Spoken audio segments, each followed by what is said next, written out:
नमस्कार, मैं हूं आपके साथ मयंक। देखिए, पूरे देश में इस समय टीएमसी में जो टूट हुई है उसकी चर्चा है, लेकिन इस बीच कोलकाता से, पश्चिम बंगाल से एक ऐसी खबर आई है जिसने सबको हैरान कर दिया है। और यकीन मानिए, ये बेहद गंभीर और चौंकाने वाली खबर है। कोलकाता के अलीपुर द्वार इलाके में एक बिल्डिंग में आग लगने से 4000 ईवीएम जल गई हैं, ऐसा बताया जा रहा है। ये दावा हो रहा है कि एक बिल्डिंग में आग लगी, उसमें 4000 ईवीएम्स रखी गई थी। और ये भी दावे हो रहे हैं कि ये वो ईवीएम्स हैं जिनका इस्तेमाल हाल ही में हुए पश्चिम बंगाल के चुनावों में किया गया था। इस आग में 4000 ईवीएम्स जो हैं वो जलकर राख हो गई हैं। आग लगने के बाद लगभग 24 घंटे तक फायर सर्विस के कर्मचारी आग बुझाने में जुटे रहे। शुभेंदु अधिकारी सरकार में मंत्री कौशिक चौधरी ने बताया कि गुरुवार को उन्होंने कहा कि यहां एक सरकारी इमारत में आग लगी जिसमें करीब 4000 ईवीएम जलकर खाक हो गई है। घटना के संबंध में एफआईआर दर्ज होने के बाद पुलिस ने मामले की जांच शुरू कर दी। अब इसमें एफआईआर भी दर्ज हो गई है, मामले की जांच भी शुरू हो रही है।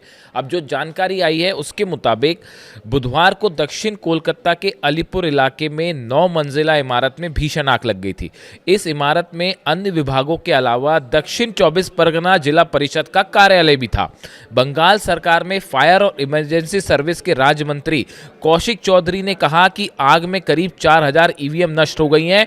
इन ईवीएम का इस्तेमाल राज्य में इस साल हुए विधानसभा चुनावों के दौरान 10 निर्वाचन क्षेत्रों में किया गया था, ऐसी बात निकलकर सामने आ रही है।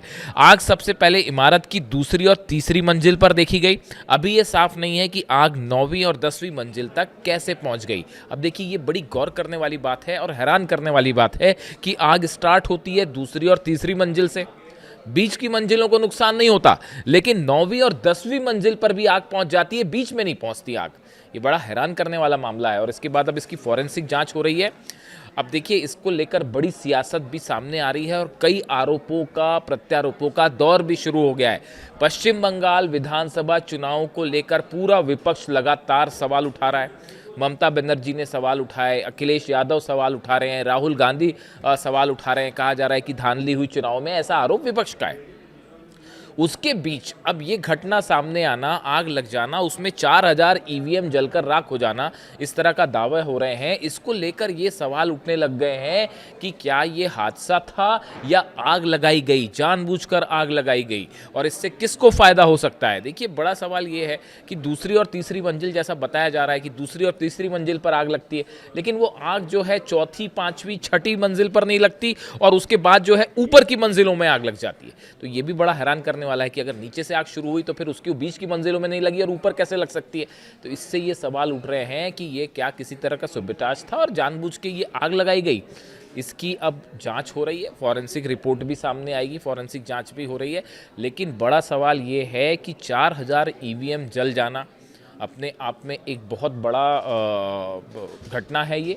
और इसमें ये भी सवाल है कि इसमें डेटा सब भी जल के राख हो गए होंगे, इस तरह के भी तमाम सवाल खड़े हो गए हैं। फिलहाल इसकी जांच चल रही है, इसमें अभी क्या निकल के आता है इस पर नज़र रहेगी। लेकिन अब इसको लेकर पश्चिम बंगाल समेत दिल्ली तक अगले चंद दिनों में सियासत देखने को मिलेगी, ये बात तय है। अब ये हादसा है या साजिश है, इसका इंतज़ार करना होगा।